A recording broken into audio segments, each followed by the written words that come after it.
Hey YouTube, it's Alexis. I'm so sorry I haven't made a video in so long. It's been like 2 months.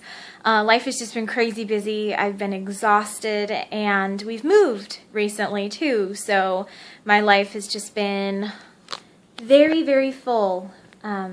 So yeah, I'm here to update you on my surrogate journey and let you guys know where I'm at with everything. The last time I made an update was back in May when I started my estrogen injections. So a lot has happened since then, let me just tell you. So let me see, I had several lining checks back in May to check my uterine lining and making sure my medication was all correct. And on June 1st, I started progesterone shots. So that went really well. And then on June 2nd, I had a lining check and my lining was at a 10, which the doctor was very happy with. And then the transfer was on June 6th on a Friday, and I'm guessing my lining was probably about an 11 or a 12 at that point, although they didn't measure it again and tell me because they were more than happy with what I had measured a few days previous at a 10. So yeah, we transferred 2 5-day male embryos. My IPs had done the testing to see if they were girls or boys because they have 2 girls already and they really wanted boys. So we transferred 2 boys over to my uterus, and everything went really well on the transfer. And it was really cool because my mother-in-law, who lives in Tennessee, she drove me to the transfer and then drove me home again. So it was really cool to have her be a part of that. And so after the transfer, I was on 3 days bed rest, very strict bed rest, mind you. I was instructed only to get up to pee. I couldn't shower, couldn't get up to get food or water, nothing. Only get up to pee.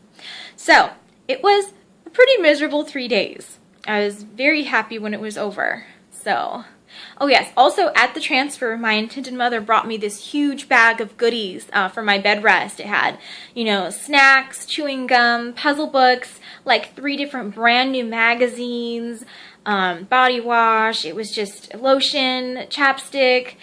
It was awesome. She put a lot of effort into it, and it was amazing. I was so thankful for the thought and the effort that she put into all of that. It was definitely a lifesaver when I was stuck in bed with nothing to do to have all of those things to go through. So, and she also put it in this beach bag that I can reuse for other things and just will always remind me of, that day. So that was really cool. So after my 3 days of strenuous bed rest, I had a blood work appointment to go to. They checked my blood a couple of times to make sure that my body was absorbing the hormones appropriately and they didn't need to change my dosage, and it was always fine. And then I took my first at-home pregnancy test 5 days after transfer, and it was positive. So I was really excited. Now, my intended mother had decided that she did not want to know the results if I tested at home, that she wanted to wait until the formal beta. And, I kept testing every day, getting positive results, and I was just aching to tell her. So I texted her and said, hey, if you change your mind and you want to know, or you want me to take a pregnancy test at home before the beta, if you just decide you can't wait, you just let me know. I'd be more than willing to.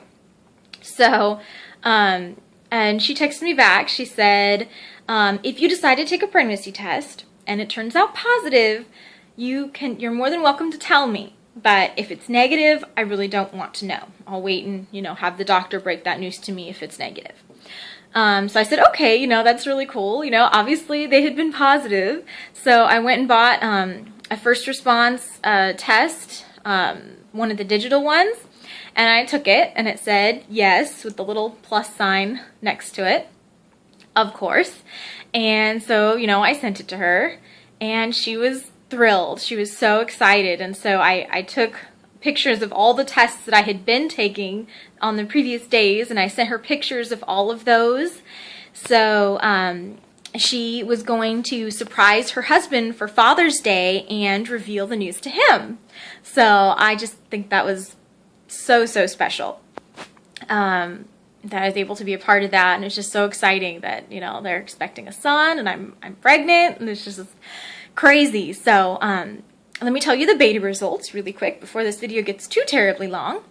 I had my first beta on June 19th, and it came out positive. It was 774. And then I had my second beta on June 23rd, 17 days past transfer, and it was 3,915. So I was absolutely thrilled with those numbers.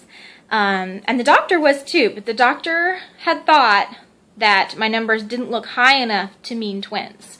So he told my IPs, and I found out through my intended mother, she told me the doctor thinks it's only one. So I'm like, okay, you know, I kind of had a hunch that the numbers looked higher than a singleton to me.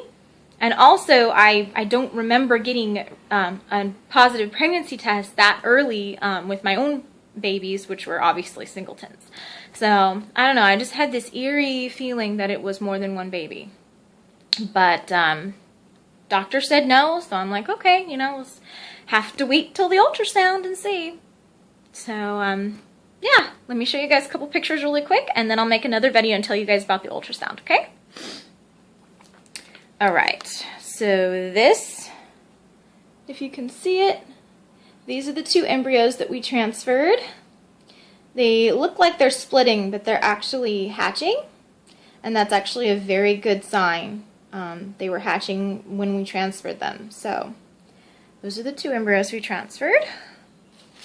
And then, if you can see this, this is a picture of my uterus, and that white dot in the middle is where they placed the embryos inside my uterus. So that's another picture that I got.